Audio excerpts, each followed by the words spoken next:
Logan Paul went from being YouTube's biggest star, pulling hundreds of millions of views, building a multi-million-dollar brand, and becoming a global celebrity, to being called out for scams, controversies, and countless public backlashes. Today, despite his success in WWE and Prime, his reputation is still in ruins. Every win he celebrates seems to make the internet hate him even more.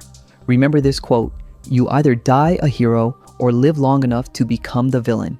And for Logan Paul, that moment came when the CryptoZoo scandal exploded, a project he promised would change the crypto world. I really, really do believe it is going to be the catalyst for a lot of young people getting into crypto. But ended up becoming one of the biggest disasters in his career. But that was just the beginning. What followed would completely destroy his image and show the world the darker side of Logan Paul's empire. But to understand how YouTube's golden boy became one of the most hated figures online, we need to go back to where it all began. Logan started on Vine in 2013 with energetic comedy sketches that blew up.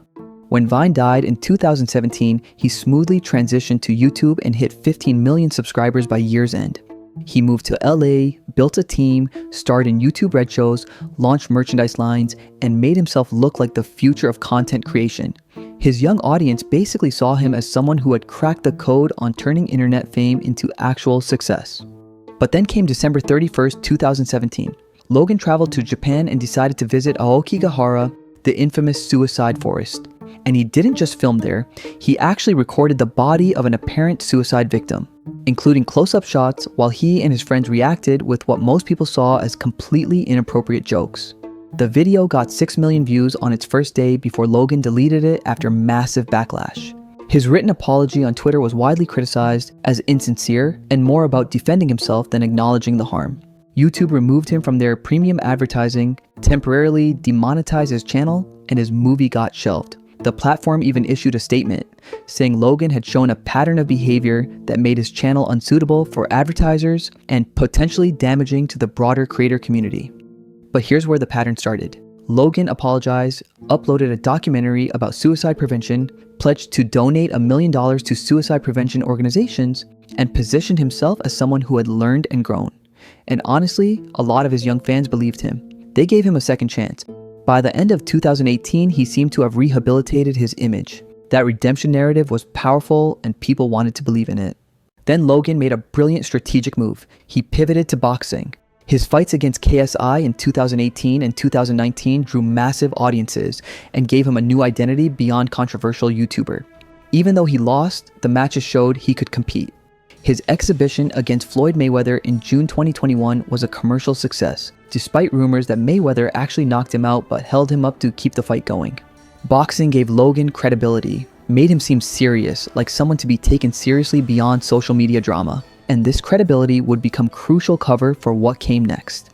Because while Logan was building his boxing reputation, he was diving deep into cryptocurrency, and this is where things get really problematic.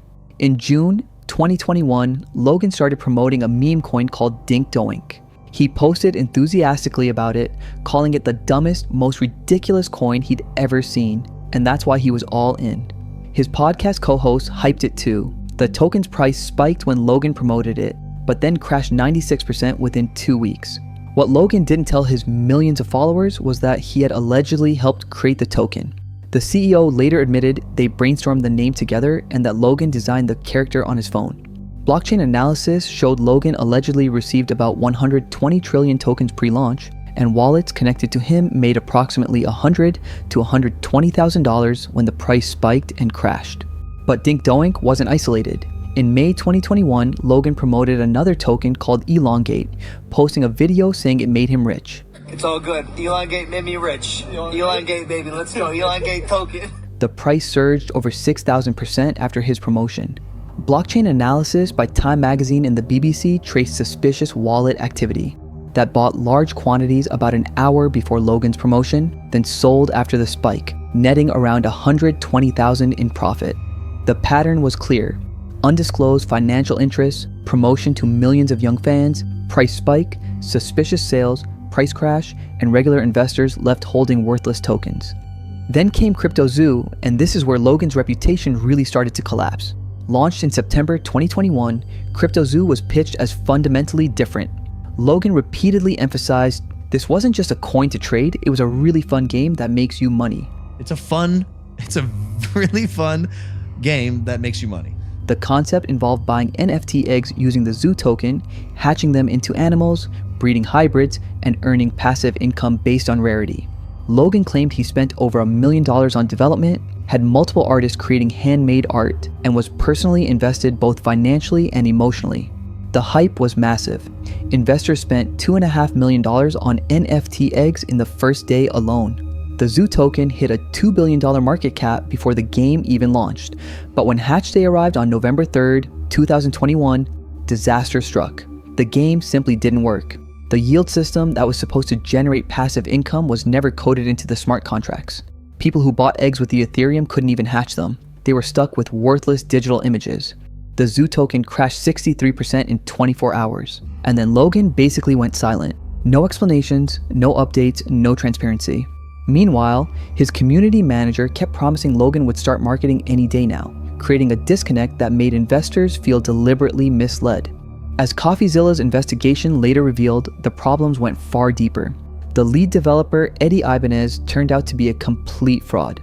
He claimed to be an MIT graduate recruited by the CIA and said he'd won a Super Bowl with the Philadelphia Eagles. MIT confirmed he never attended. His mother was alive, not dead as he'd claimed. The Eagles confirmed he never worked for them. His entire backstory was fiction. But the internal messages showed something even worse. From the beginning, the team was focused on making money, not building a product. They discussed how to avoid SEC scrutiny, planned secret token purchases before public announcements, and set rules for when team members could sell to maximize profits. Logan's advisor allegedly sold $6 million worth of Zoo tokens despite the game never working. Eddie allegedly sold around 1.7 million. The project raised millions from egg sales, but even after firing Eddie and hiring new developers to fix things, those developers also quit after not being paid for over a month. Money came in, product never delivered, and silence from Logan. That was the pattern. In December 2022, CoffeeZilla released his devastating 3-part investigation, interviewing victims who lost tens or hundreds of thousands of dollars. Logan's initial response was to lash out and threaten to sue CoffeeZilla for defamation, calling him a liar. This backfired spectacularly because it looked like he was trying to silence legitimate journalism. Logan eventually deleted his response video. Then in January 2023, facing a PR disaster, Logan announced a $1.3 million refund program. On the surface, this seemed like taking responsibility, but the reality was far more cynical. The refund only covered base eggs and base animals at 0.1 ETH each. It excluded hybrid animals, the ones created by people who actually played the game. More importantly, it completely excluded Zoo token holders, the people who suffered the biggest losses when the token crashed from its $2 billion peak to basically nothing. The refund covered the small stuff while ignoring the massive losses. And to receive even this limited refund, investors had to waive all legal rights. This wasn't compensation, it was buying legal immunity. The program also took a full year to actually implement after being announced. When people questioned why Zoo token holders weren't compensated, Logan posted in Discord, "I will no longer be the scapegoat for anyone's financial decisions."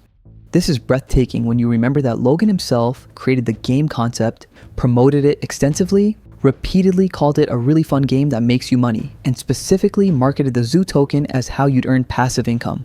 The victims didn't make random financial decisions. They made decisions based on Logan's explicit promises.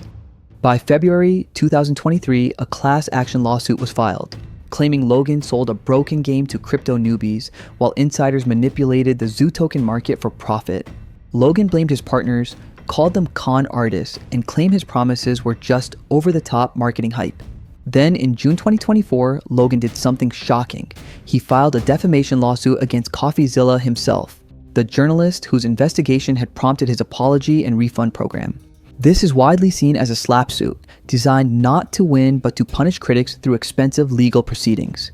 The case remains ongoing with a trial date set for April 2026. October 29th, 2025, federal judge dismisses the class action. The ruling? Logan's statements like, "a really fun game that makes you money," and claiming he spent $1 million on development were just puffery, exaggerated marketing no reasonable buyer should rely on. The judge found it was business failure, not fraud. On November 5th, 2025, Logan posted his victory video. His tone wasn't humble or acknowledging of harm. It was triumphant, even gloating. He emphasized that the federal court, the United States judicial system, had validated what he'd been saying for years, that he didn't scam anyone, that he's innocent. He called out the 140 plaintiffs as losers manipulated by clickbait creators, framed himself as a victim of fake scammer damage, and claimed he never sold tokens or made $1 from it. But here's why this legal victory made everything worse. The dismissal doesn't say Logan didn't mislead people. It says what he did wasn't legally actionable fraud. There's a massive difference. But this completely ignores the reality of influencer marketing and parasocial relationships. Logan's fans, many of them young people, trusted him precisely because they'd watched him for years and felt they knew him. When he said he spent over $1 million developing the game and had a massive team, they believed him not because they were unreasonable, but because they trusted him. And the controversies didn't stop with crypto. August 2024, the BBC wants to interview Logan about the crypto allegations. He agrees, tells them to meet at his gym in Puerto Rico. But when the BBC crew arrived, they were met not by Logan, but by Rodney Peterson, a TikTok famous Logan lookalike. Peterson sat down pretending to be Logan, allegedly with Logan feeding him lines through an earpiece. When the reporter realized what was happening, the interview fell apart. Then a group entered with megaphones chanting, "BBC is vile, they hire pedophiles." The crew left and received a letter from Logan's lawyers warning of consequences if they published. Logan later posted behind-the-scenes footage, positioning it as trolling the BBC. But to critics, this perfectly showed his approach to accountability. Deflect, mock, threaten legal action, and never address the substance. Meanwhile, Logan was building Prime with KSI, launched in January 2022 as a healthier sports drink alternative. Initial success was staggering. Prime became a cultural phenomenon, especially among kids who saw it as a status symbol. In March 2024, Prime actually outsold Gatorade at Walmart, but soon after, it faced a wave of lawsuits. Their bottling partners sued for $68 million, saying Prime backed out after big investments. Then came a $13 million lawsuit from the coconut water supplier. Add a few trademark fights and class actions, claiming the drinks had too much caffeine and were being sold as healthy. Some even said the packaging contained those forever chemicals. It got serious enough that a New York senator asked the FDA investigation, concerned about the high caffeine content and marketing to children. Some schools banned Prime entirely. By late 2024, UK sales fell 50% year over year, and bottles were on clearance for pennies. Then came Lunchly in September 2024, a pre-packaged meal kit with KSI and Mr. Beast, marketed as healthier than Lunchables. Backlash was immediate. Dan TDM tweeted this was selling stuff for the sake of money, selling crap to kids who trust the people selling it. Logan fired back defensively. Then in October 2024, YouTuber Rosanna Pansino opened a Lunchly pizza kit well within expiration and found mold covering the cheese. Multiple other consumers found mold in their packages too. The FDA received over 10 formal complaints. The irony was sharp. Logan marketed Lunchly using real cheese as a selling point over Lunchables' cheese product, but real cheese has shorter shelf life and quality control failed. Logan and KSI addressed it on the Impaulsive podcast with Logan joking, "I like my cheese moldy, bruh." Yeah, I like my cheese moldy, bro. Hit me. How exactly do you like your cheese? Drippy, bro. So why does everyone hate Logan Paul now? Because the pattern is undeniable. It's not just the suicide forest, though that was horrific. It's not just allegedly profiting from Dink Doink while presenting as an outside investor. It's not just CryptoZoo never working and leaving millions in losses. It's not just Prime facing lawsuits and harmful marketing accusations. It's not just Lunchly having literal mold. It's all of it together, forming an unmistakable pattern. Each time Logan faces accountability, he follows the same playbook. Initial denial, blame others, eventual half apology focused on his intentions, promises to do better, then similar behavior with a new venture. He presents himself as a victim of unfair criticism, never fully acknowledging legitimate concerns of those he's harmed. The crypto ventures are particularly damning because they represent using his influence over young fans to promote financial products where he had undisclosed interests. Whether Elongate, Dink Doink, or CryptoZoo, the structure is similar. Logan promotes to millions. Price spikes, large holders with suspicious wallet connections sell for profit, price crashes, and regular investors left with worthless assets.